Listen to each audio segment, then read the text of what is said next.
A continuación, Noticiero Telesucesos. Clasificación A.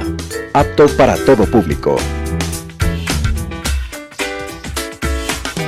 Un noticiero pensado para usted porque se lo merece. Nos acercamos a la realidad desde diferentes perspectivas. Noticiero Telesucesos. Primera parte del Noticiero Telesucesos con las noticias más importantes del día.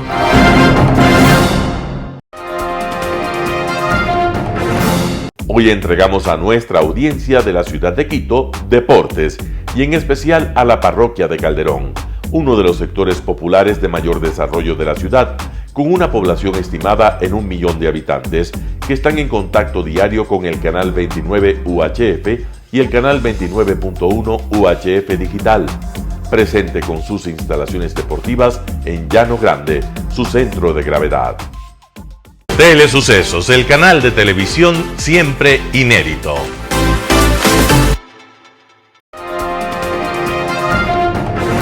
Hubo un niño pobre, sin escuela, que vendía periódicos en su pueblo. Y cuando el pueblo le quedó pequeño, entonces se trepó al tren para vender periódicos a los pasajeros y de paso para vender en los otros pueblos. El niño empezaba a trabajar a las 6 de la mañana y volvía a la casa a las 9 de la noche, en el único tren de regreso, y aprovechaba su tiempo para realizar experimentos en el vagón del tren. Este niño inquieto, creativo, lleno de ideas, se llamaba Tomás Alva Edison. Y poco tiempo después pensó que si vender periódicos era buen negocio, mejor negocio era publicar el suyo propio. Entonces aprendió a leer y a escribir, y en poco tiempo publicó su primer diario. Tiempo después estudió física, química, mecánica, mejoró el telégrafo y el teléfono y patentó casi 1.100 inventos. Muchos de esos inventos le permiten a usted, en este momento, escuchar esta información. Desde el micrófono hasta el gramófono, que ya por supuesto ha tenido modificaciones. Tomás Alva Edison, después de una vida dedicada a la ciencia, estaba desapareciendo un día como hoy, 18 de octubre de 1931. Y gracias a él, la radio, con su música y con su voz, nos acompaña. Gracias Tomás Alva Edison, pequeño niño vendedor de dulces, frutas y periódicos. Gracias Tomás Alva Edison, inventor de tantos y tantos milagros. Las principales noticias del día. Titulares. 2 jueces y un funcionario de la Corte Nacional de Justicia buscan presidir la judicatura. Nuevo abogado de procesada por caso Bernal contempla firmar un acuerdo de cooperación eficaz. Firma del contrato del Metro de Quito acumula 13 días de retraso. Reino Unido exime de visado a turistas de Colombia y Perú. En el segmento de opinión, un país sin objetivos. Los editoriales serán de Simón Espinosa, Deroguemos la Constitución 2008. José Hernández, ¿y ahora qué vale este Saquicela? Talía Flores, Ecuador y la amenaza del Armagedón nuclear. Noticias del día. 2 jueces y un funcionario de la CNJ buscan presidir la judicatura. Iván Saquicela volvió a presentar una terna de candidatos para que ocupen la vocalía del Consejo de la Judicatura que le corresponde a la Corte Nacional de Justicia. Además, según la Constitución, el delegado del Consejo Nacional será el presidente de la Judicatura. Es decir, asumirá el puesto que dejó vacante María del Carmen Maldonado tras renunciar al cargo en febrero del 2022. En la postulación de Saquicela aparecen 2 abogados que se desempeñan como jueces en Azuay y Cañar. Quien encabeza la terna, en cambio, es funcionario de la Corte Nacional desde el 2013. Luego de la renuncia de Maldonado a la presidencia de la Judicatura, la asumió de manera interina Fausto Murillo. Sin embargo, Álvaro Román, quien era el suplente de Maldonado, impuso acciones legales para asumir ese puesto. Finalmente, la Corte Constitucional dispuso que Román se mantenga como suplente, ya que su postulación original no procede de la Corte Nacional. El Pleno del Consejo de Participación deberá conformar una comisión técnica de selección. Esta instancia se conformará por 5 personas. Con la selección que estará a cargo del Consejo de Participación Ciudadana y Control Social, se espera que llegue el fin a una etapa de inestabilidad de la función judicial. Nuevo abogado de procesada por caso Bernal contempla firmar un acuerdo de cooperación eficaz. Jocelyn S., la única detenida por femicidio de María Belén Bernal, cambió por segunda ocasión de abogado este lunes 17 de octubre del 2022.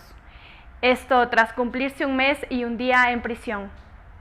Su nuevo defensor, Paul Egret, habló de cooperación eficaz por la Fiscalía General del Estado. Además, busca pedir la ampliación de versión para su clienta. Actualmente, la cadete Jocelyn S. se encuentra procesada como presunta cómplice del femicidio de María Belén Bernal. La Fiscalía también abrió otra investigación por este caso, la de fraude procesal. Por esta segunda causa, la Fiscalía y Policía Nacional acudieron hasta la cárcel de mujeres donde está la cadete para revisar los cuadernos de registros de visitas. Su abogado dijo que las autoridades buscan saber quién la visitó. Fiscalía busca determinar si hubo o no encubrimiento durante la desaparición de María Belén Bernal, así como el día en el que fue hallada en el Cerro Casitagua, pues el Ministerio Público dice que no dispuso ninguna búsqueda de eso, es decir, en la madrugada el 21 de septiembre. La cooperación eficaz es un acuerdo entre la Fiscalía General del Estado y el procesado en busca de que este último sea beneficiado con atenuación en pena procesal. Firma del contrato del Metro de Quito acumula 13 días de retraso. La firma del contrato de operación acumula hasta el 18 de octubre casi 2 semanas de retraso. Esto hace que la oferta de que el Metro de Quito inicie operaciones en diciembre del 2022 está en entredicho para algunos concejales y expertos en movilidad. Los atrasos y complicaciones que han sufrido el proceso para poner en marcha estos sistemas de transporte han hecho que toda gestión sea una carrera contra el tiempo. Según el cronograma de la empresa Metro de Quito, la firma del contrato de operación con el consorcio Transdev y Metro Medellín debió ocurrir el 5 de octubre del 2022. La adjudicación del contrato en sí ya fue un problema y provocó un retraso, pues el 4 de agosto hubo que lanzar un nuevo proceso para la búsqueda del operador. Esto porque en la primera convocatoria hubo inconsistencias en la propuesta ganadora presentada también por Transdev y Metro Medellín. El gerente de operaciones del Metro de Quito, Roberto Custode, dice que no se ha podido firmar el contrato porque en agosto se publicó el Reglamento General de Aplicación a la Ley de Contratación Pública. Es decir, este nuevo reglamento demanda la incorporación de elementos y documentos adicionales, lo que produjo un retraso de algunas semanas. La concejal Mónica Sandoval, vicepresidenta de la Comisión de Movilidad del Consejo Metropolitano, advierte que es improbable que el Metro de Quito esté listo para operar en la fecha ofrecida. Según ella, hay paradas que no han sido entregadas por parte del constructor y le preocupa que el operador no tenga el tiempo suficiente para contratar a los maquinistas y hacer todas las pruebas que son necesarias antes de que el sistema empiece su operación. Reino Unido exime de visado a turistas de Colombia y Perú. Colombia y Perú celebran la decisión del Reino Unido de eximir a los turistas de ambos países del visado para ingresar a su territorio. En el caso de Colombia, su presidente, Gustavo Petro, informó la noticia en sus redes sociales. Posteriormente lo hizo la Cancillería. La Cancillería señaló en un comunicado que esta es una decisión que el gobierno colombiano valora y agradece, y que pone a Colombia a la altura de los socios estratégicos del Reino Unido. Esto es una señal de confianza para Colombia, sus naciones y sus instituciones. Esta flexibilización en el régimen de visas consolida y fortalece aún más las relaciones bilaterales entre ambos países, destacó la Cancillería. Además, las relaciones económicas y comerciales se verán impulsadas con esta decisión de las autoridades británicas. Para Colombia, el Reino Unido es uno de los principales socios, como lo evidencian su apoyo a la implementación del Acuerdo de Paz en el 2016 y sus significativas contribuciones a la protección del medio ambiente, en particular la Amazonía, concluyó la Cancillería. En cuanto a Perú, la confirmación la dio el embajador británico de Lima, Gavin Cook. El diplomático mencionó que ha sido un proceso que la embajada ha venido impulsando desde hace ya varios años. El embajador agregó que la decisión aplica para peruanos que quieran hacer viajes por turismo, negocios cortos y negocios, visitas a sus seres queridos y atención médica, por un periodo máximo de 6 meses. La exigencia del visado se mantendrá para viajes de larga estadía y para establecerse permanentemente en el Reino Unido. En los últimos 12 meses, el Reino Unido otorgó 4.000 visas a peruanos. Además, 50.000 turistas británicos llegaron a Perú cada año. Entrevista del día. La mañana de este martes en Radio Sucesos, Diego Ordóñez, secretario de Seguridad Pública, habló sobre el plan de seguridad. Escuchemos lo que dijo. Ya hay una cifra mucho más amplia y ambiciosa de 5.000 millones de dólares para el tema de modernizar, reforzar a la fuerza pública, que incluye Fuerzas Armadas, Policía Nacional. Lo primero es, ese dinero ¿de dónde viene? ¿De qué fuentes proviene? ¿De qué apoyo internacional va? A ver, es que hay que dividir porque son dos planes, ¿no? Tenemos un plan que tiene que ver con el corto plazo y ese plan tiene un monto de inversión y es un monto que tiene que ser financiado. Este plan incluye fundamentalmente el profundizar la capacidad del Estado, de la Fuerza Armada, Fuerza Policial, de sus oficinas de inteligencia, para tener información que nos permita tener una postura activa, proactiva, preventiva en relación con la delincuencia, el narcotráfico y el crimen organizado. Esto tiene un costo.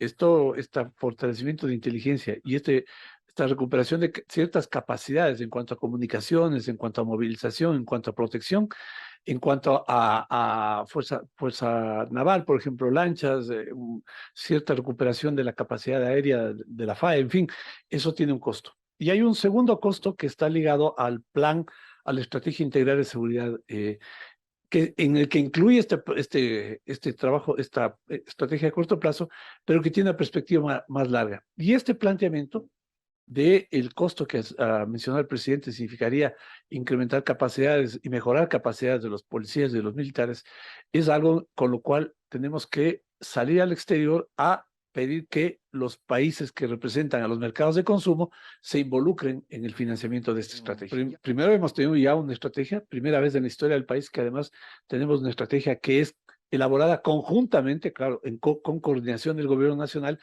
conjuntamente entre la Policía Nacional y las Fuerzas Armadas, y pues ya ha sido presentado en primera instancia al gobierno de Estados Unidos. Un tema particular, que es la provincia de Esmeraldas, porque no solamente la ciudad de Esmeraldas. Lo que está pasando en Esmeraldas está obligando ya a mucha gente pensar o a irse ya, dejando sus haciendas, dejando sus casas. ¿Cómo controlar Esmeraldas? Esmeraldas parece que se fue de control, que no hay poder humano que pueda frenar la delincuencia en Esmeraldas.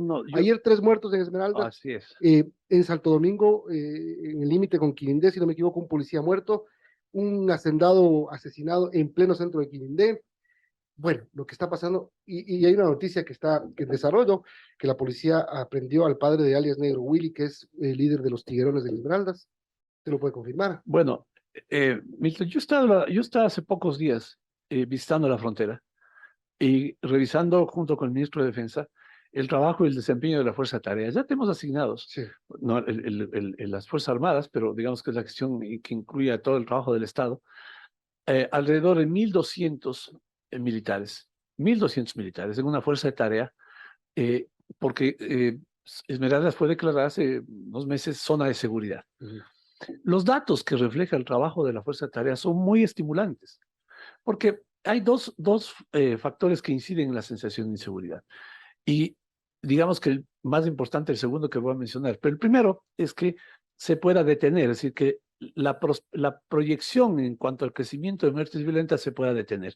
No se eliminan, no desaparecen, sigue habiendo muertes violentas, pero no digamos en el volumen, en la proporción como venía creciendo. ¿Se ha detenido? Así es.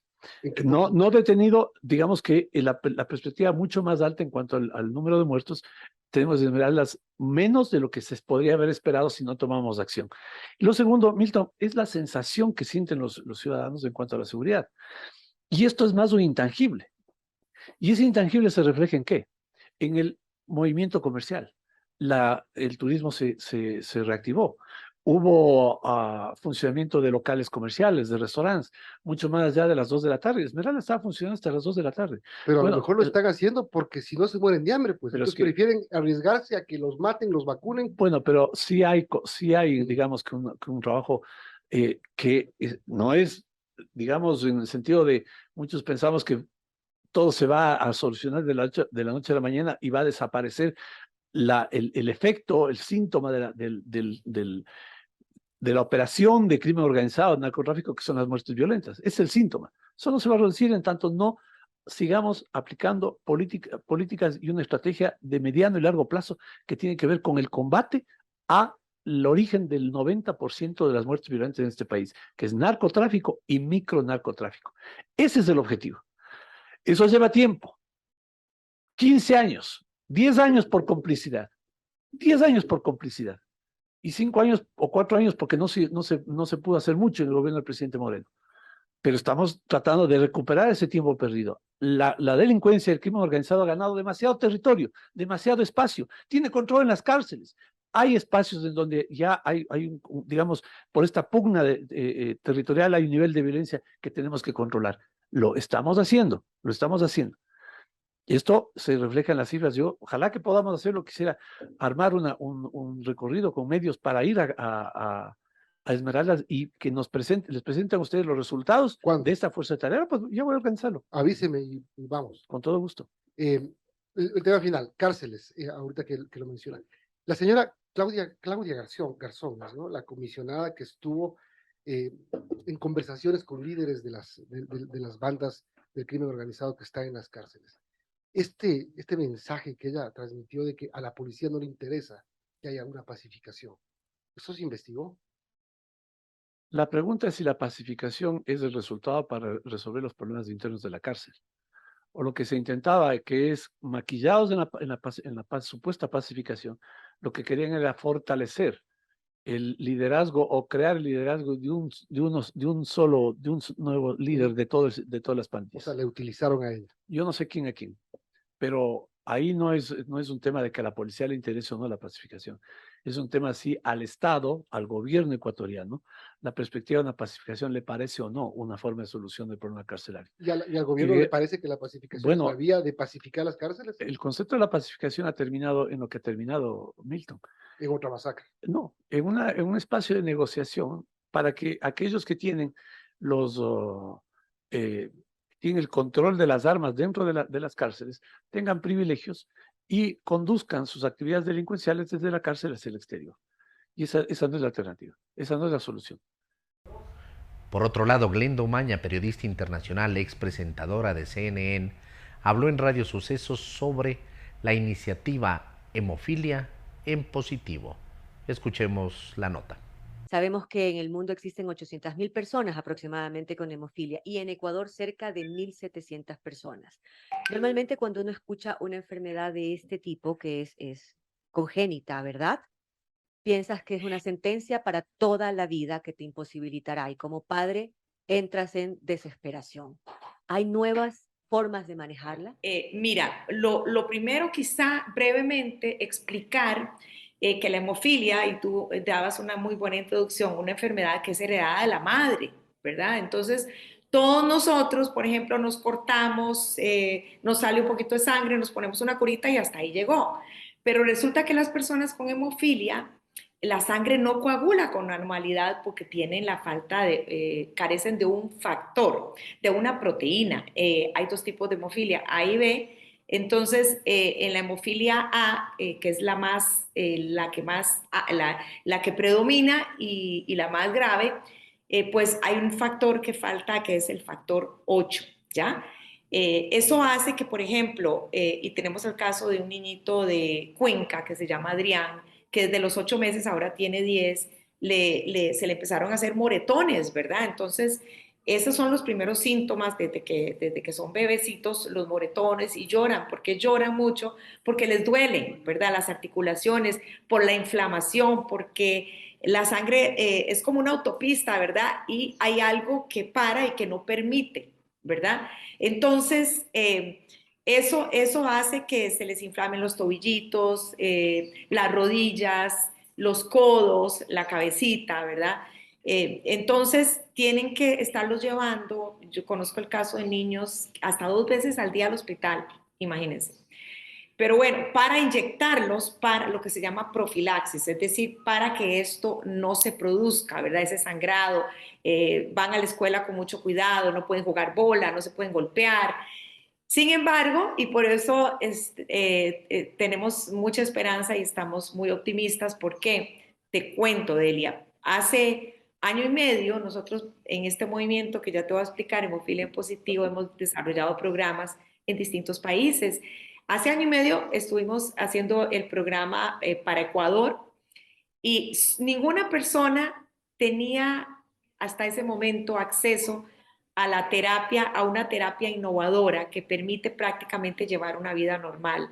Estamos viendo ya 10 personas en Ecuador, gracias a Dios, 10 personas que tienen acceso a la nueva molécula, a esa terapia innovadora, emicizumab, por medio de la cual ya no tienen que ir 2 veces al día o 3 veces por semana a hospitalizar, a inyectarse, sino una vez al mes nada más. Los mismos hematólogos están haciendo ese esfuerzo, ¿verdad? Porque lo que pasa, Delia, que esta es una condición para toda la vida, ¿verdad? No es que se terminó y no es que se cura, sino que esto lo que permite es dar alivio y llevar una vida normal. Una condición que la transmite la madre y el 99% de los casos se presenta en varones. Exactamente, exactamente. La gran mayoría es varones. Inclusive hay un caso en Cañar de un adulto ya, es desgarrador, se llama Oscar, muy valiente. Fíjate que todos sus hermanos fallecieron por hemofilia. Él es el único que queda vivo. Y gracias al Programa Nacional de Sangre, al Observatorio de Enfermedades Catastróficas, se han unido esfuerzos y ya él está con esta terapia innovadora.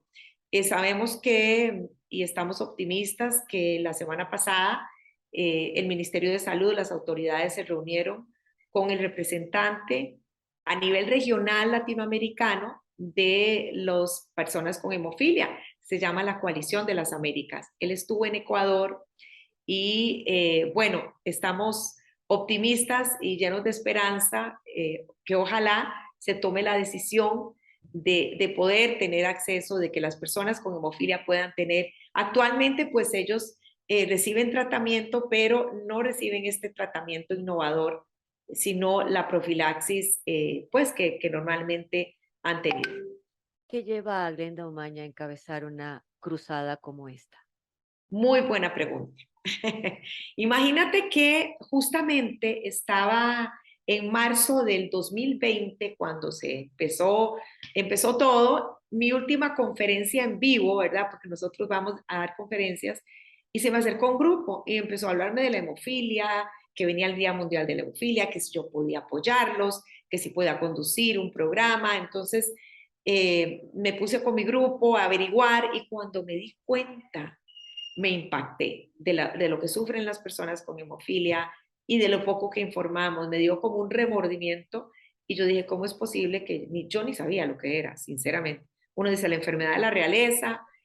Entonces empezamos este movimiento y la misma coalición y la misma federación nos dijo, no queremos nada en negativo, nada que dé lástima. Ahí fue donde dijimos hemofilia en positivo. Y les gustó, les encantó. Creímos que íbamos a hacer solo el programa por el Día Mundial de Hemofilia, y luego empezamos con una página web que pueden ingresar y obtener información, hemofiliaenpositivo.org, y hemos realizado ya programas en 8 países. Los pueden encontrar también en YouTube. Tenemos un canal de YouTube. Y la idea es dar visibilidad a esta enfermedad, una enfermedad rara, una enfermedad de la que se habla muy poco. Un panorama de noticias para su estatura intelectual.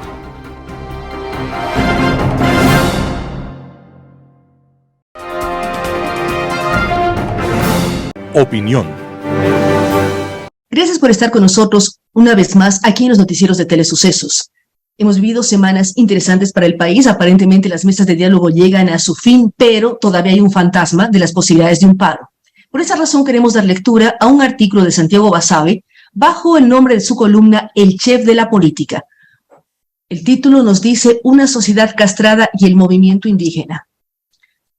Se refería a la semana pasada, hoy concluyen 90 días de negociaciones entre el gobierno y las organizaciones indígenas. Más allá de los posibles acuerdos, puntos de tensión y espacios para posteriores movimientos estratégicos de ambos sectores, hay un tema central que se ha discutido poco y que rebasa las temáticas de las mesas de discusión.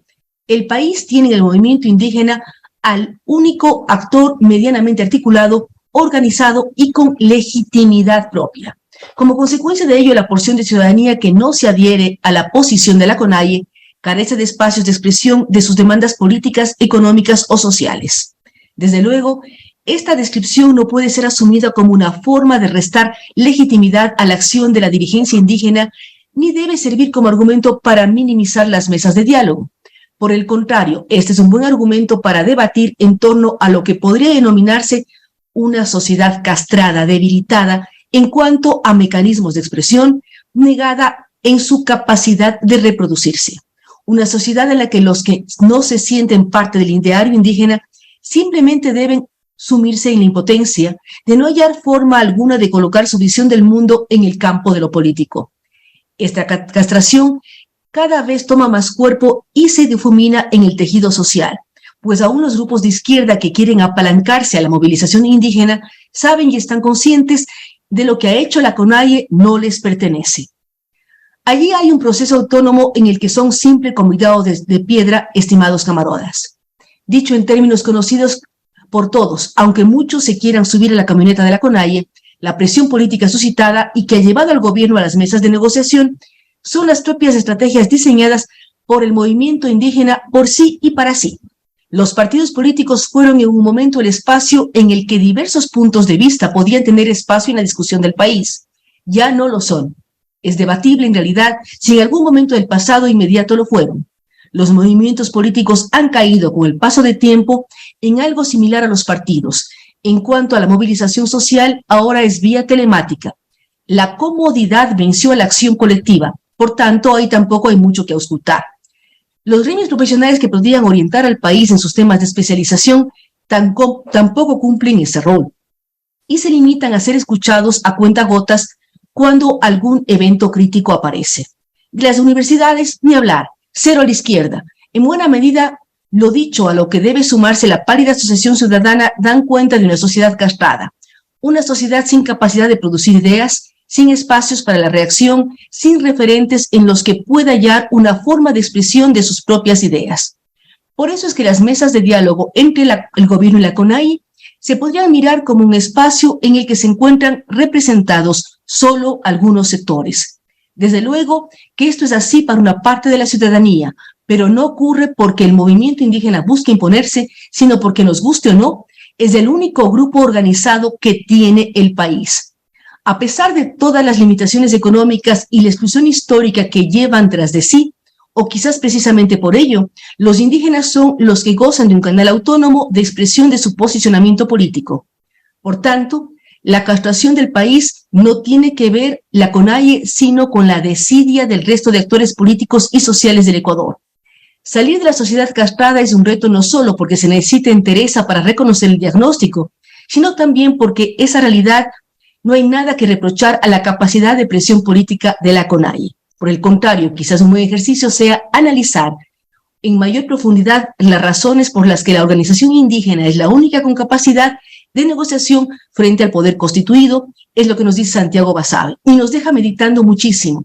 Es cierto que somos más cómodos, que no nos movilizamos, y por lo tanto, cuando tenemos que acatar ciertas cosas, tenemos que aceptarlas, porque no supimos expresar nuestras opiniones ni nuestros derechos defendidos como deben ser. Gracias por estar con nosotros en los noticieros de Telesucesos. Nos vemos en una semana más.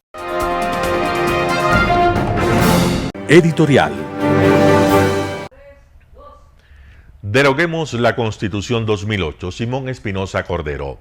Desde que el señor Rafael Correa asumió su primera presidencia, hizo lo que le vino en gana. Ante todo, no juró respetar la Constitución y nadie se atrevió a amonestarle que jurase, por lo que en los 10 años de sus presidencias, el señor Correa la manoseó a gusto para satisfacer sus ambiciones de poder y sobresalir en América Latina como el mandatario más joven y audaz del socialismo del siglo XXI. Esta Constitución ha sido un problema existencial para lo que llamamos patria. Señor presidente Lasso, para su gobierno, para la tranquilidad de la ciudadanía y para la supervivencia del propio Ecuador como Estado soberano, la Constitución que nos rige y aflige es un estatuto lleno de candados, perfidias y miserias. Está facilitando el crimen internacional y consiguientemente instilando miedo y angustia en el corazón y en la mente de todos.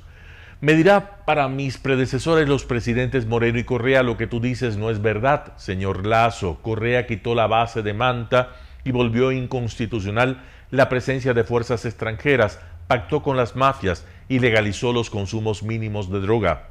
Ellos, los narcos, eran tolerados. El señor Moreno pagó un precio muy alto para que el crimen internacional no nos diera guerra. Pagó con la salud de los ecuatorianos y la entrega de hospitales y medicinas a ciertas mafias.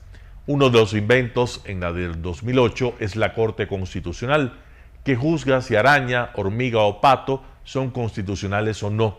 Aún nos duele el recuerdo de la primera Corte Constitucional.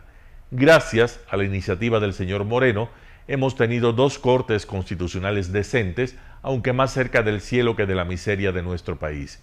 Y ahora ha convocado usted una consulta popular, no para matar al tigre descrito 008, sino para cortarle la punta de la cola y una que otra barba. Usted, como buen banquero, planifica todo.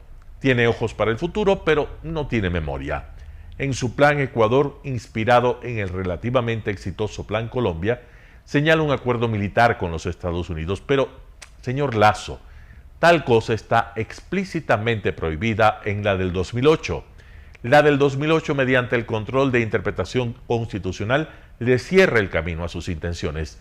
La primera, enfrentar la inseguridad en el que agoniza la nación, impidiendo la unidad de la fuerza pública para combatirla. ¿Miedo a una dictadura? Cínicamente, podríamos decir que los muertos por acción de la policía son muertos constitucionales. Segunda, impidiendo el retiro de las absurdas facultades del Consejo de Participación Ciudadana y Control Social. Ambas son reformas y no enmiendas, por lo que tienen que ser aprobadas previamente por la Asamblea Nacional.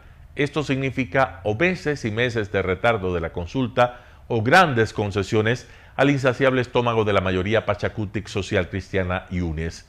La ciudadanía angustiada votará por algo que valga la pena.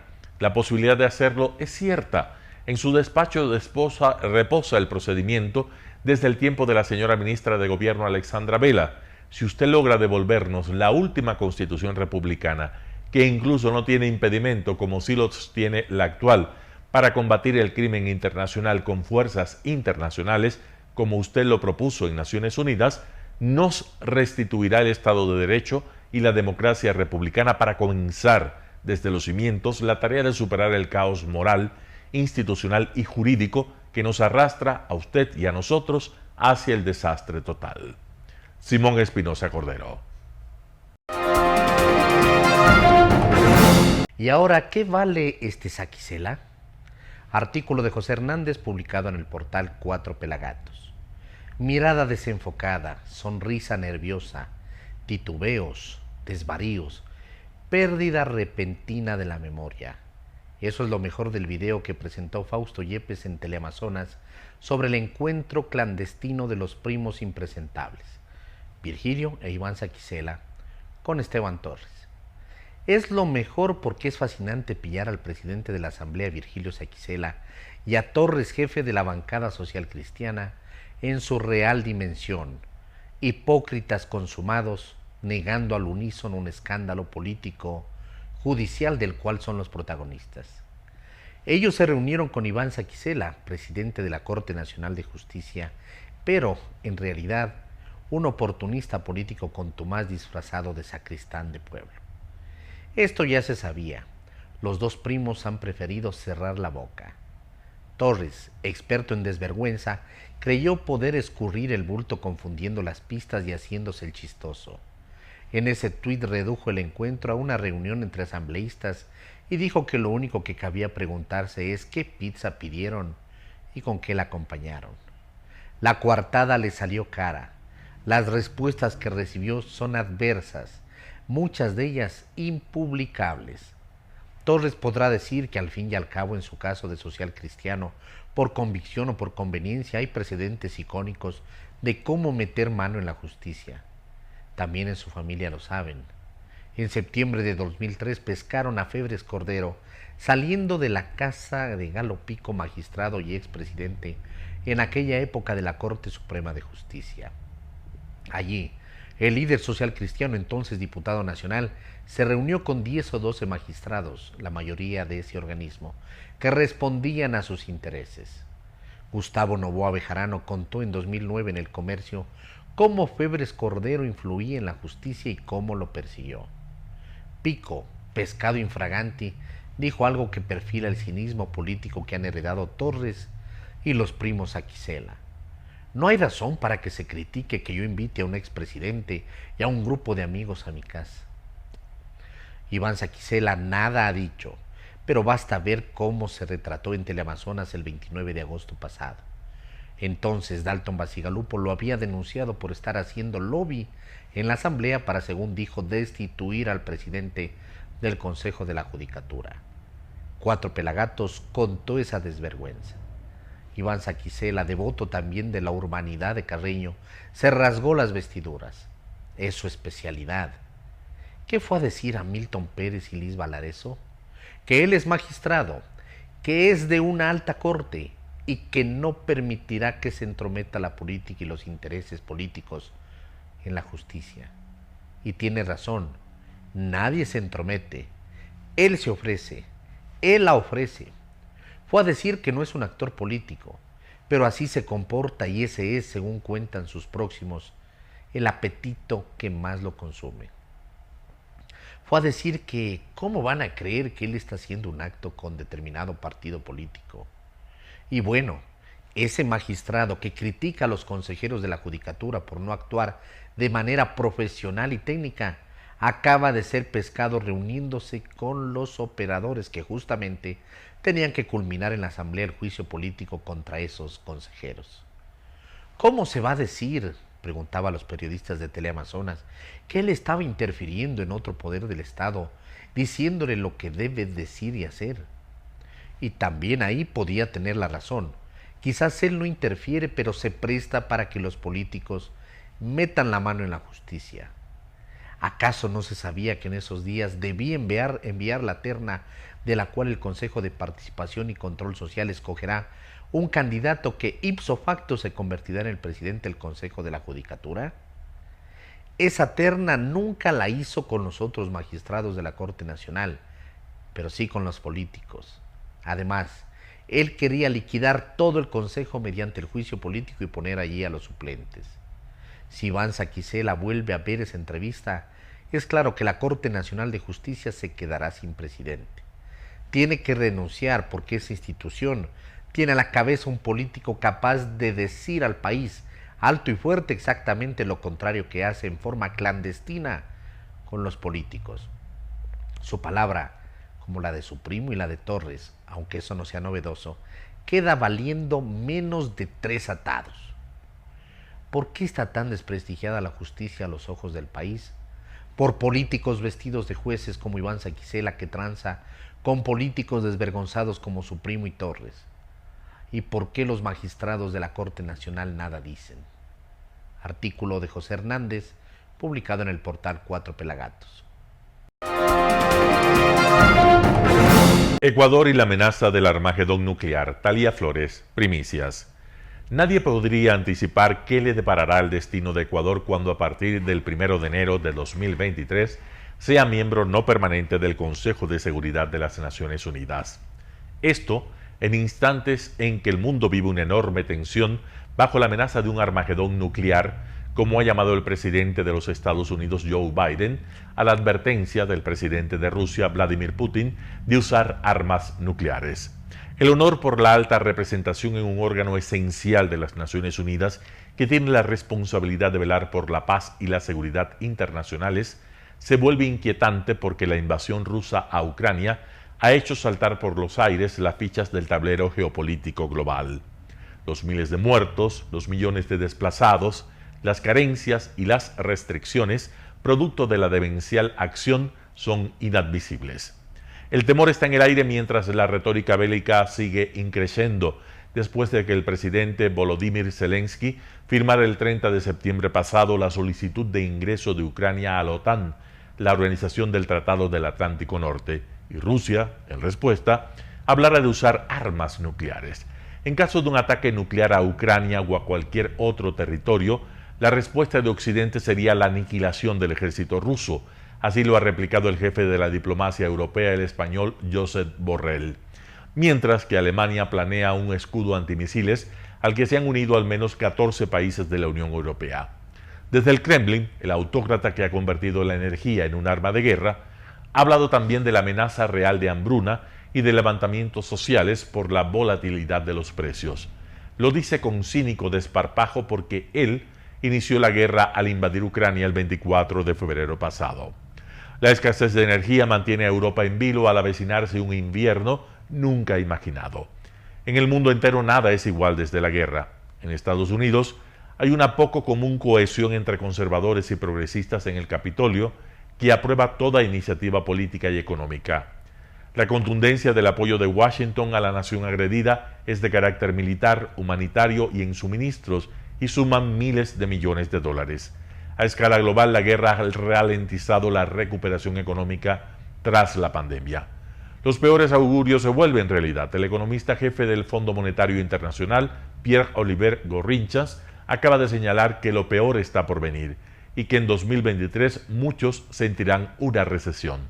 La economía mundial está proyectada para crecer un 2.7%, abajo del 3.2% del 2022 y muy por debajo del 6% del 2021, pero hay más efectos.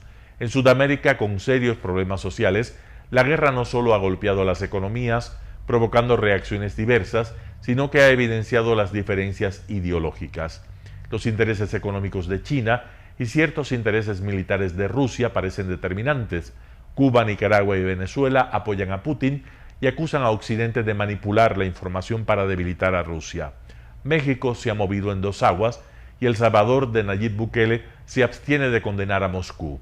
Como miembro no permanente del Consejo de Seguridad de la ONU, México votó a favor de la resolución que condenó la invasión rusa. También lo hizo en la OEA, pero el presidente Andrés Manuel López Obrador ha repetido que México es neutral. En las Naciones Unidas, el presidente de Colombia, Gustavo Petro, llamó a Rusia y a Ucrania a hacer la paz sin fijar una postura, aunque Bogotá sí firmó, junto a otros 45 países, una declaración ante el Consejo de Seguridad contra la anexión de territorios ucranianos a Rusia.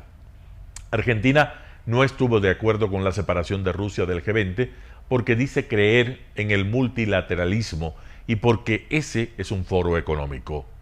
Cuando en abril pasado el Consejo de Derechos Humanos de la ONU expulsó a Rusia con la negativa de Bolivia, Brasil y México, ellos se abstuvieron. Brasil, en un caso sui generis, porque Jair Bolsonaro no apoya a Putin, sino por la postura de su archirrival, Luis Ignacio Lula da Silva. El dirigente del Partido de los Trabajadores culpa tanto a Putin como a Zelensky de la guerra. También ha criticado a Estados Unidos por no haber evitado el conflicto. La conducta de algunos presidentes de Latinoamérica ha causado tanto asombro que en su intervención previa en el inicio de la 52ª Asamblea General de la OEA, celebrada en Lima, el presidente Zelensky fue severo. ¿En qué lado estaría Simón Bolívar en una guerra como esta en que Rusia la desató contra Ucrania? ¿A quién apoyaría San Martín? ¿Con quién simpatizaría Miguel Hidalgo? Se preguntó en una intervención telemática y agregó: creo que no apoyarían a alguien que se enfrenta a un país más pequeño como típico colonizador, a alguien que constantemente miente y que no llama guerra a una guerra. Frente a Ucrania, la postura de Ecuador ha sido inapelable en todos los foros y el propio presidente Guillermo Lasso ha condenado la invasión. Al otro lado del mundo, en Pekín, estos días se realiza el 20º Congreso del Partido Comunista Chino, siendo el protagonista el presidente de China, Xi Jinping. En la apertura, Xi no ha hablado de Ucrania, sino de la reunificación de China. Su objetivo es Taiwán. China es el segundo socio comercial de Sudamérica después de Estados Unidos, con un intercambio de 450.000 millones de dólares, y su influencia ha crecido con el suministro de vacunas por la pandemia. ¿Qué pasará si China decide usar la fuerza en Taiwán? Solo de imaginarlo, la piel se eriza. Junto a Japón, Malta, Mozambique y Suiza, Ecuador estará desde enero en el Consejo de Seguridad de Naciones Unidas como miembro no permanente. Los 5 permanentes con poder de veto son Estados Unidos, Reino Unido, China, Francia y Rusia. Son tiempos muy peligrosos, pero hay que encarar la realidad, que hoy tiene nombre apocalíptico: Armagedón nuclear. Talía Flores, Primicias. Noticias internacionales. Acá del otro lado, la otra línea. Jesús Borruel y sus 2 hijos llegaron puntuales a la cita. Luego de casi 20 años, esperaba ver a su madre y a sus hijas que residen en México, además de conocer a sus nietos. Fue mucho la espera, pero ya estamos en unos minutos. Los Borruel, divididos por el río Bravo entre Estados Unidos y México, esperaron su turno después de 84 familias. Pero eso ya era poco después de casi 2 décadas sin poder abrazarse. Ahora el encuentro tuvo que ser de 3 minutos.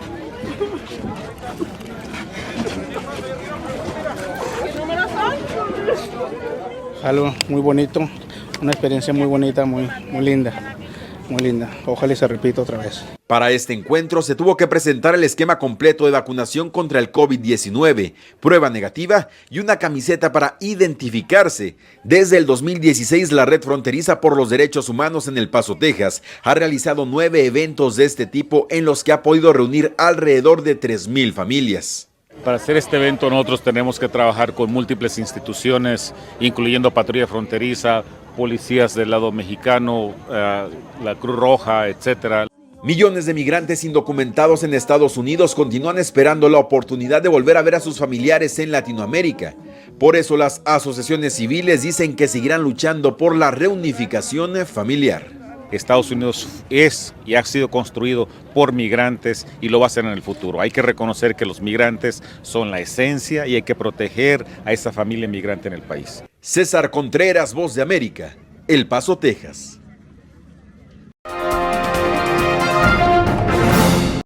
Tan solo 40 días en el 10 de Downing Street y Liz Truss ha debido desmontar una por una casi todas las medidas que conformaban su programa económico que sembró el caos en los mercados. El lunes por la noche la primera ministra británica no tuvo más remedio que disculparse en una entrevista televisada.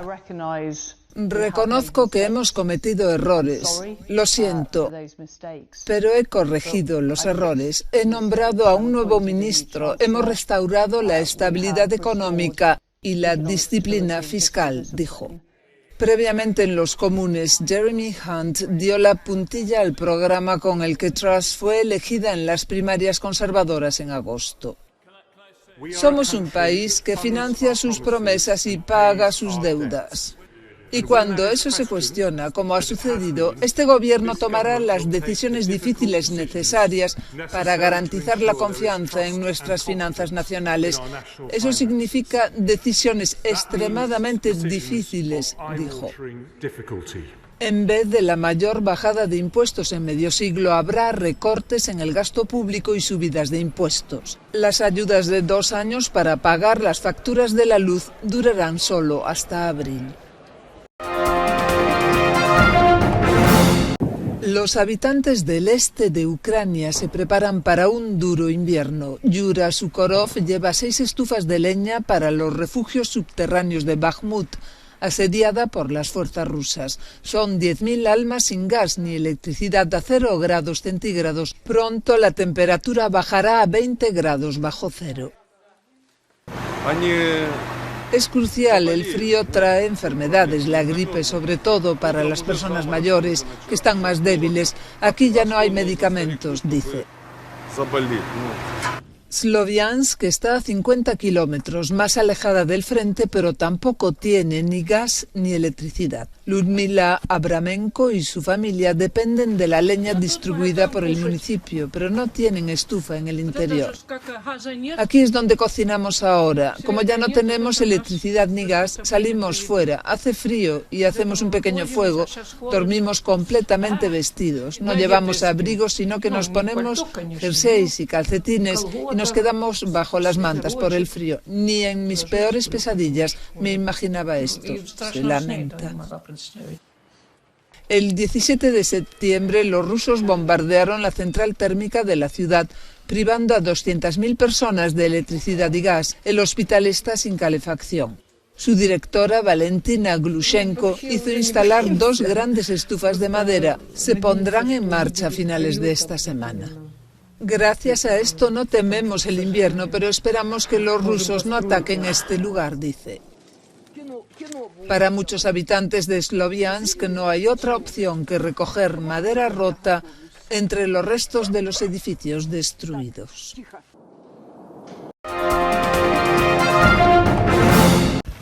Migrantes de nuevo utilizados como moneda de cambio en el este de Europa. Turquía y Grecia se lanzan acusaciones cruzadas tras el hallazgo el pasado fin de semana de 92 hombres completamente desnudos, algunos heridos, en la frontera norte entre ambos países. La policía griega los rescató cerca del río Ebros. El gobierno ha pedido explicaciones a Ankara. Este comportamiento inhumano es una vergüenza para la civilización y los dirigentes turcos. En lugar de culpar a otros de lo que ocurre en su territorio, deberían investigar el incidente, castigar a los directamente implicados y cumplir con sus obligaciones en virtud de su declaración conjunta con la Unión Europea.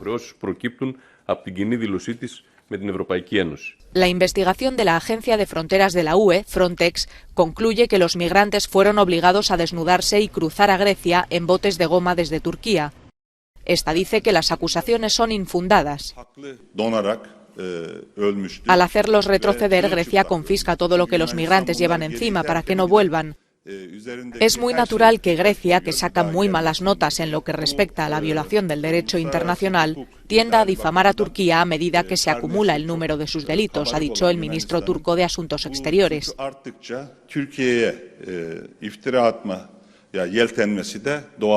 Turquía asegura haber reforzado sus medidas contra el tráfico de personas, pero Grecia dice que hace avanzar a los migrantes para presionar a la UE. A la condena por el trato cruel y degradante a los migrantes se ha unido Naciones Unidas, que exige una investigación a fondo. Segunda movilización de los trabajadores franceses en menos de un mes, con una jornada de huelga interprofesional en sectores clave como la enseñanza o el transporte público, aunque con un impacto limitado. Reclaman un aumento del salario mínimo hasta los 2.000 euros brutos al mes para compensar la pérdida del poder adquisitivo por la inflación, que alcanzó el 5,6% interanual en septiembre. El líder de la Confederación General del Trabajo, Philippe Martínez, está al frente de las protestas. En cuestión de salarios, ampliamente se está de acuerdo en todo el país. Hoy, jornada de huelga interprofesional, vemos huelgas, por ejemplo, en Disney. Pese al incremento del salario mínimo, llegar a fin de mes sigue siendo difícil. Hace falta otra subida porque no ha aumentado lo suficiente. Esta jornada de huelga coincide con los paros que desde finales de septiembre mantienen los trabajadores de gran parte de las refinerías y depósitos de combustible del país. Una situación que ha desembocado en el desabastecimiento en muchas gasolineras ante la desesperación de las personas que necesitan sus vehículos para sus desplazamientos. El gobierno francés teme que las protestas se enquisten a pocos días para el inicio de las vacaciones escolares de otoño.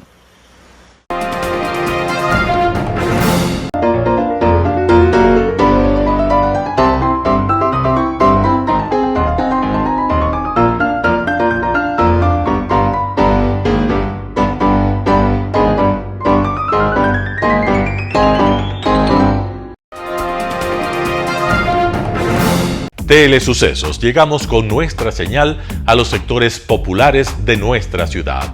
Telesucesos, el canal de televisión siempre inédito. El noticiero Telesucesos es retransmitido de lunes a viernes a las 7 horas por Radio Planeta Sur 106.1 FM de la ciudad de Loja. Noticiero Telesucesos.